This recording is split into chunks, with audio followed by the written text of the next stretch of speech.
Good morning. I want to welcome you all to the Nuclear Energy Institute's State of the Industry 2020. I'm Monica Trowsey. I'm the Senior Director for External Communications at NEI, and I'll be your host for the next 90 minutes. So we have an exciting lineup of remarks and discussion for you today. NEI President and CEO Maria Korsnick will kick things off with the State of the Industry 2020. She'll talk about the U.S. carbon-free nuclear industry. Next, a panel discussion with Renewable Energy Buyers Alliance CEO Miranda Ballantyne and Union of Concerned Scientists President Ken Kimmel, moderated by ClearPath Executive Director Rich Powell. They'll talk about how to achieve our carbon-free energy future.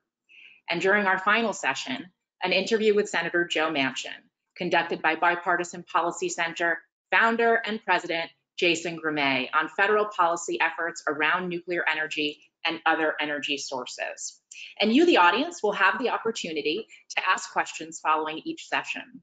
Questions can be submitted through the question function on the right side of the screen. This slide that you're looking at right now shows where the questions can be submitted on the GoToWebinar, and organizers and panelists will be able to see them and use that function. So please do that at any point throughout Maria's remarks or during any of the panels. Please note that attendees will remain muted throughout the entire program. And with that, I'd like to turn the screen over to NEI President and CEO, Maria Korsnick.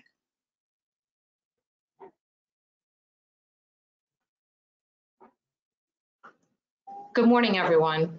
We're all adjusting to the new reality of doing business during this pandemic, and the nuclear industry is no exception. At the same time, we're deep in a national conversation about racial injustice, what kind of society we want to live in, and the kind of future that we want to create. Amid that crucial work, which for all of us is both professional and personal, I want to sincerely thank you for taking the time to join us today.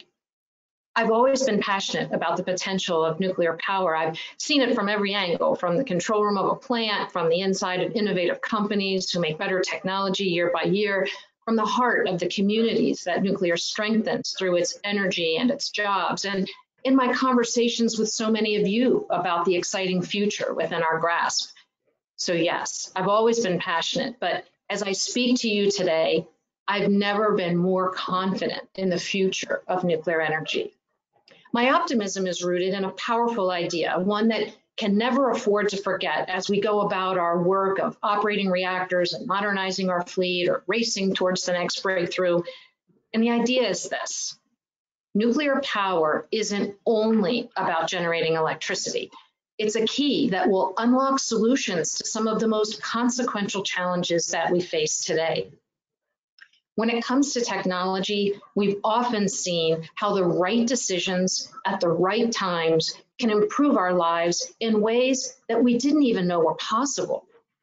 In the 1850s, an inventor patented a revolutionary way to mass produce steel, and he did it to build stronger artillery, but his innovation catalyzed the entire steel industry, and it's what made modern cities possible. In the 1940s, inventors at Bell Labs came up with a tiny semiconductor device called a transistor. They did it to improve radios. And transistors revolutionized the way we communicate. There's a straight line from that invention to the device you're looking at right now. And around the same time in Charlottesville, Virginia, a physicist named Jesse Beams developed a centrifuge capable of separating the isotope of uranium-235. That breakthrough helped pave the way for our industry. Today, more than 440 commercial reactors generate electricity in more than 30 countries around the globe. It's an exciting moment when technologies reach tipping points, times when our decisions have the potential to reshape not just industries, but our entire world. And as we enter this new decade, I believe that nuclear energy has reached that kind of historic tipping point.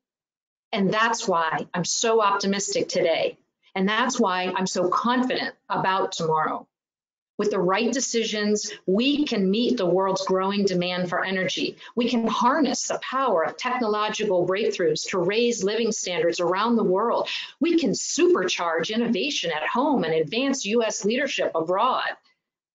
Most importantly, we can play a pivotal role in addressing one of the greatest threats of our time, the worsening climate crisis.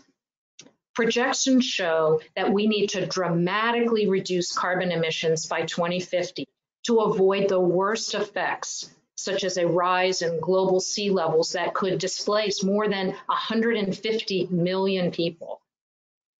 Simply using less energy is not a solution. We need to reduce emissions while simultaneously meeting a growing demand. As people in other nations aspire to a standard of living like ours, they need access to energy. By 2050, the U.S. Energy Information Administration predicts that worldwide demand for electricity will rise by nearly 50%. Over that same time period, the Intergovernmental Panel on Climate Change has said that carbon dioxide emissions from electricity must fall to nearly zero, and that we must find ways to decarbonize non-electric uses of energy. For years, many of us have recognized nuclear's indispensable role in solving this equation. For a long time, we saw the climate crisis and asked how, as in, how do we stop it? How, at the very least, do we slow it? Well, that question's been answered. The world's most reliable and scalable carbon-free energy source, nuclear power, it has to be part of the solution. We're proving that nuclear can be effective and cost efficient. We're on the cusp of building new designs that will bring reliable electricity to even more people. The question today is no longer how do we slow the problem, but how fast can we build a solution? The investments we make, the technologies we deploy, the policies we enact over the next few years will determine how well nuclear energy can meet this moment. These are the decisions that I want to talk about today. The first step is to preserve what we have already built. In 2019, the US fleet generated over 809 billion kilowatt hours of electricity. That's the highest ever, and prevented emissions of 476 million metric tons of carbon dioxide, the equivalent of avoiding the emissions from more than 100 million cars. And we did it while lowering costs. In fact, generating costs last year were the lowest since 2002, averaging $30.41 per megawatt hour. As some of you may remember, NEI's strategic plan included the goal of reducing industry-wide generating costs by 30% from their 2012 peak, and we call this initiative Delivering the Nuclear Promise. Well, today, we should take pride in having exceeded that ambitious mark with record efficiency.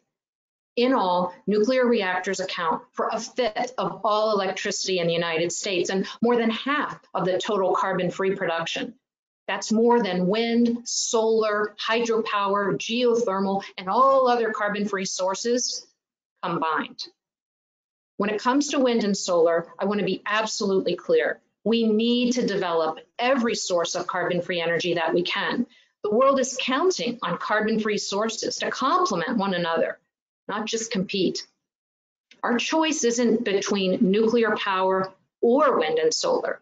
It's between a status quo with rising emissions from fossil fuels or a low carbon future with all available sources, including nuclear.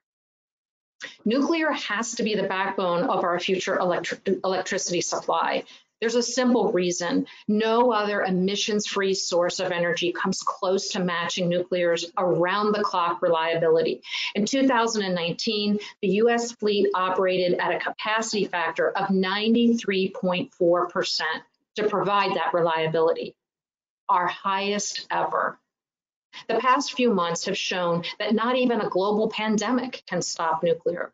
While the nation stayed home, keeping our reactors running was the very definition of essential work, lighting our homes and powering our hospitals. Our members also refueled reactors as scheduled throughout the spring, and we have protocols in place to ensure a safe fall refueling season, even with a potential resurgence of COVID-19. We couldn't do any of this without the dedicated men and women on the ground at plants around the country. They are absolutely essential. NEI has been hard at work too, making sure that stakeholders from consumers to Congress understand that to meet our 2050 goals, we need nuclear, both the current fleet and new rapidly developing technologies. States are recognizing this tipping point, and most are making the right calls to keep reactors online. While Unit 2 of the Indian Point plant was shuttered prematurely in April, 4 other reactors in New York have been kept online thanks to the state's leadership. Connecticut, Illinois, New Jersey, and Ohio have also acted to keep their existing reactors running. Just as critically, states are recognizing that no single technology has a monopoly on carbon-free energy. To reach a carbon-free future, they'll need every source available. In 2019, Washington State Governor Jay Inslee signed the Clean Energy Transformation Act, which sets his state on a path to 100% clean electricity by 2045.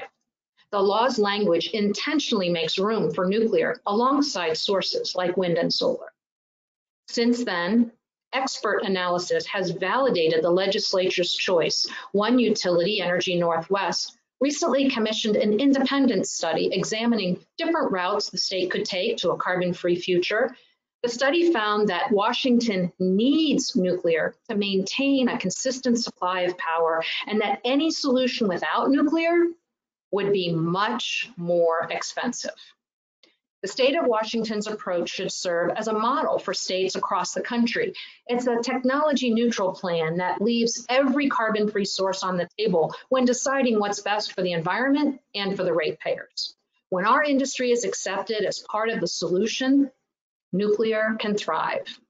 But to do that, we can't be complacent.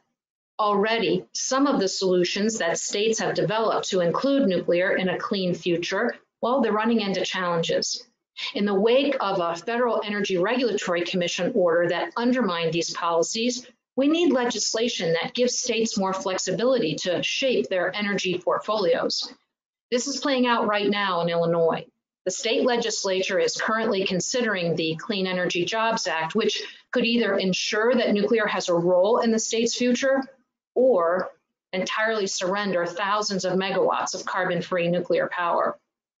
To secure a carbon-free future in Illinois and elsewhere requires a variety of voices to echo one message, that the challenge of creating a carbon-free electricity system is so great, and the need for us to get there is so important that we need all of our carbon-free technologies working together. And this means nuclear and wind and solar together.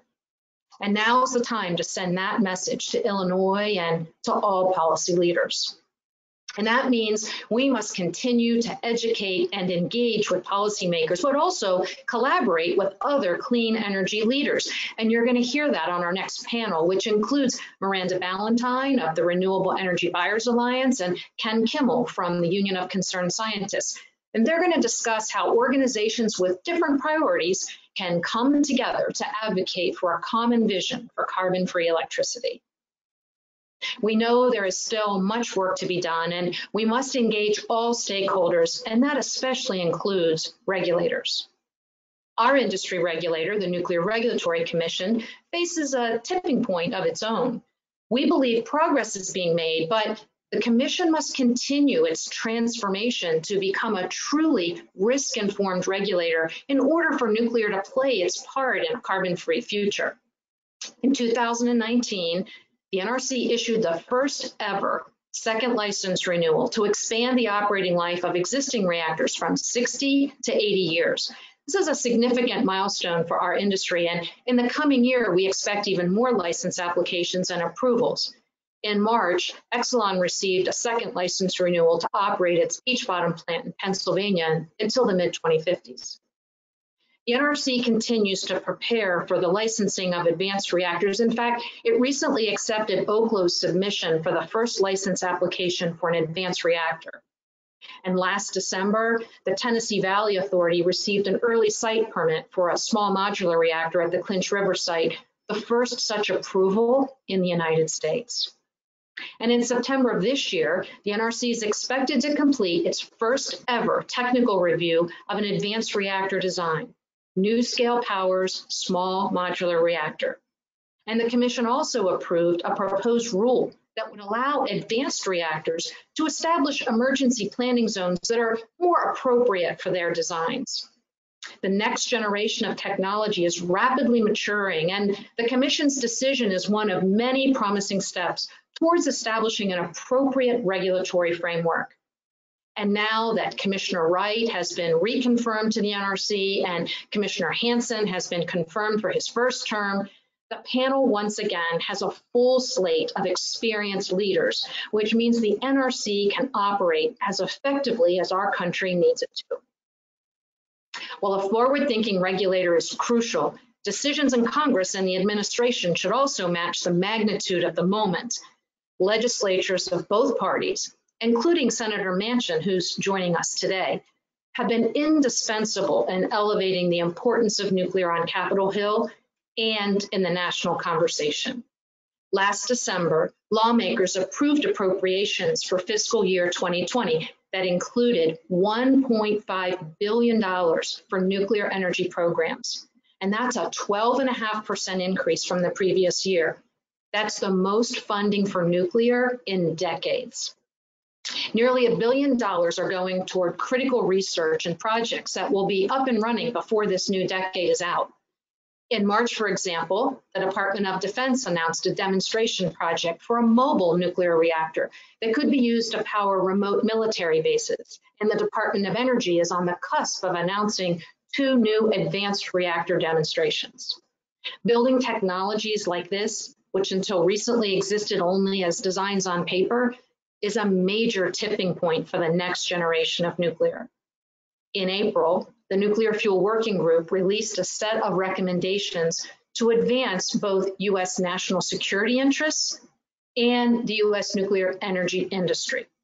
We stand ready to help the administration enact many of its recommendations.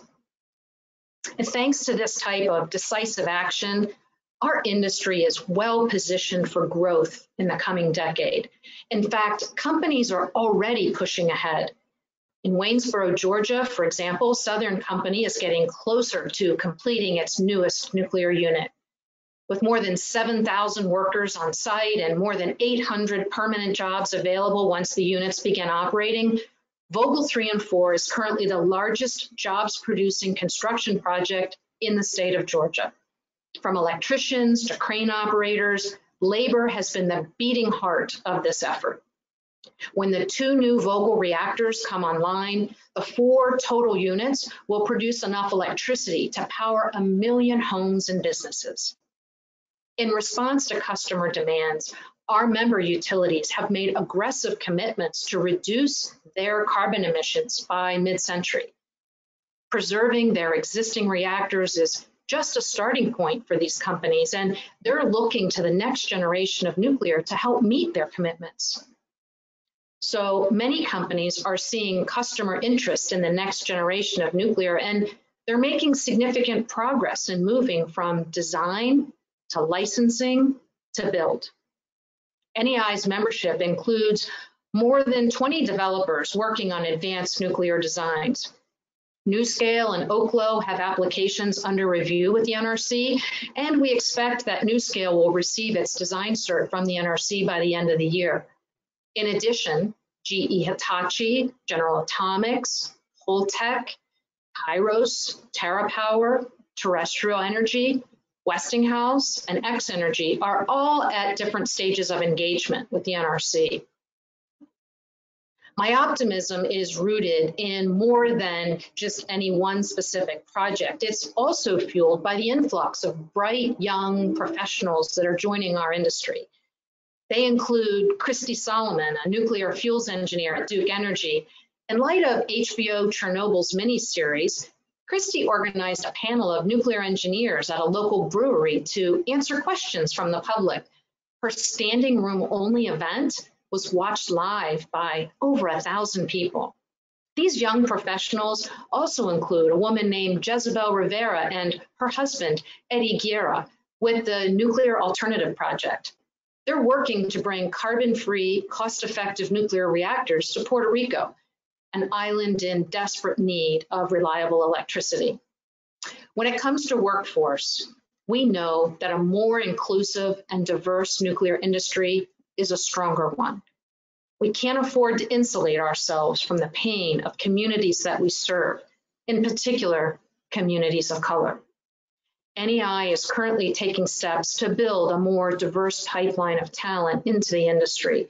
We recognize that it will take enterprising young people from all walks of life to unlock nuclear energy's full potential. But the responsibility to inspire and include them, well, that lies with us. And that's what an industry at a tipping point looks like. If we get this right, if the nuclear industry can meet the moment in the United States, we'll have a global opportunity in front of us. As we speak, there are more than 50 new nuclear plants under construction worldwide, and at least 170 more in advanced planning stages. Over the past year, my team and I have spoken with leaders in countries from the Czech Republic to Brazil who are entrusting their energy future to nuclear.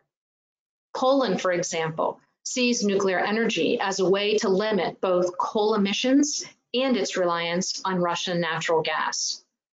I personally had the privilege of accompanying Energy Secretary Dan Broyet to Brazil on his first trip abroad as secretary. I want to thank both Secretary Broyet and Dr. Rita Baranwal, the Assistant Secretary for Nuclear Energy, whose efforts to promote our industry's growth around the world have been absolutely vital. Even as we look abroad, we have important decisions to make right here at home. States are committing to reducing carbon emissions. Now we need legislatures to codify policies that take advantage of every carbon-free option available, which would allow nuclear to compete on a level playing field. Appropriations from Congress in 2019 are a welcome step in the right direction. Now we need increases in funding that reflect the gravity of our climate crisis, including in the next stimulus bill. The Nuclear Powers America Act would help level the playing field with an initial 30% investment tax credit for our capital expenditure and fuel costs. And the Bipartisan Nuclear Energy Leadership Act would boost investment in research and development, fuel security, and nuclear workforce development. Abroad, emerging markets and the maturation of next generation of reactors offer an unparalleled opportunity. We can reestablish U.S. leadership, bring power to developing nations, and reduce carbon emissions. Now, we need to empower the U.S. industry to compete on the merits against state-owned enterprises from Russia and China. Support for exports can make an enormous difference. Earlier this month, the U.S. International Development Finance Corporation proposed a rule lifting its legacy policy of excluding nuclear energy projects, a welcome and overdue change. Enhancing financing from the Export-Import Bank would also be a major step forward. Utilities are fighting to keep existing reactors online. Now we need policies that recognize their importance and properly value the carbon-free electricity that they produce. Innovative companies are investing in small modular and micro reactor designs. They'll bring electricity to hard-to-reach places like parts of Alaska more safely and reliably than, say, diesel generators or coal boilers. They'll emit no pollutants, and they'll only need refueling every 10 to 15 years. Now we need concrete plans to build them with government support for demonstrations and a technology-inclusive regulatory framework to bring these new technologies online as soon as they are ready. The world is making the essential decision to decarbonize, and that makes nuclear nothing less than indispensable to our energy system. Americans need to know they can trust nuclear on our journey to a carbon-free future. And finally, as nuclear becomes more agile and opens new markets across the globe, the US industry must continue to lead. The world is better off when the United States sets high quality, safety, and efficiency standards. We've always taken pride in that leadership role. The world's first commercial reactor, the Shippingport Atomic Power Station in Pennsylvania, went online in 1957. It was the start of our industry and a major tipping point for the world. As we enter this new decade, we're at another tipping point, the cusp of what I believe will be the most innovative decade for nuclear since we began generating power at Shippingport all those years ago. We can decide to break down the barriers standing in the way of nuclear's potential to transform our world. We can bring power to billions of people. We can do it safely and efficiently and with American leadership. And we can play a vital role in addressing the climate crisis, the great global threat of our time. And my hope and my firm belief is that when we reach 2050, nuclear power will be at the foundation of a carbon-free energy system. All of us have the unique obligation. We have the privilege of making that vision a reality. Let's seize this opportunity for ourselves and for future generations. Let's choose the path that we're going to be proud to have taken. Thank you. Maria, thank you so much for your remarks. That was wonderful. I have some questions I would love to ask you right now, and we also have some questions from the audience. I want to remind the audience that you can submit questions for Maria via the question function on the right side of your screen. So Maria, in your remarks, you shared that in this decade, we'll see significant advancement in the development of new nuclear technologies, including the first construction of small and advanced reactors. What are the most important things that need to happen to ensure that progress actually continues? Yeah, thanks, Monica. I mean, as I mentioned, we have had superior support from our government in terms of funding for R&D, and that funding needs to continue. These public-private partnerships and these combinations of the government showing support and the private companies pulling that support, adding their own investment to bring these advanced reactors into demonstration, to build them, to show what they can do. That's critical, and it'll be game changing as these things come into fruition over the next few years. Okay, so lots of questions from the audience. Jeff Beatty from Energy Daily is asking, if the policy change by the U.S. International Development Finance Corporation is enacted, will U.S. suppliers have what they need to make competitive bids? Yeah, so thanks for the question, Jeff. The point he's making is the DFC change that I mentioned, where they lift the ban on investing in nuclear. It's not quite official yet, but it should become official over the next month or so. And it's a huge step forward. I think it will also put some other things in motion. It's going to put some pressure on the World Bank to likewise look at their investment policy. It also opens up at the EXIM Bank an understanding of the importance of doing the investments for nuclear energy for things across the world. So I think it's a huge step. Jeff, I don't think it's the only step. I think there's a little bit more to do, but it's very, very significant. And, you know, I just also remind when we talk about small modular reactors and micro reactors, et cetera, it really puts new tools in the toolbox for nuclear. And so some of the investments that we're talking about, they're not as large as what would otherwise be needed for the large gigawatt size reactors. Great. Thank you, Maria. Here's another question from the audience. How do we do a better job in helping change public opinion about nuclear energy, including more engagement with middle and high school students? Well, I'll tell you, it starts with all of us. I think we need to talk about nuclear more. We have to talk about the benefits. We have to answer people's questions, right? People have some fundamental questions and concerns, as anybody would. That's fine. Let's get those out on the table. Let's have those conversations.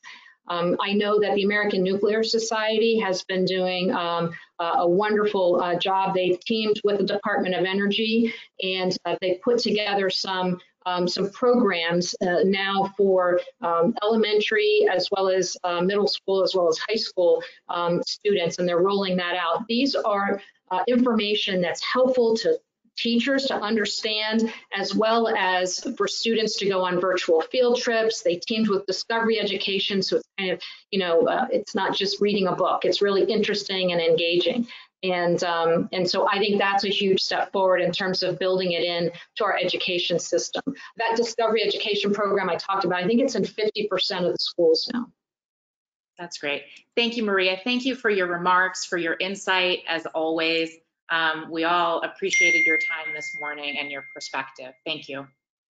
Thank you.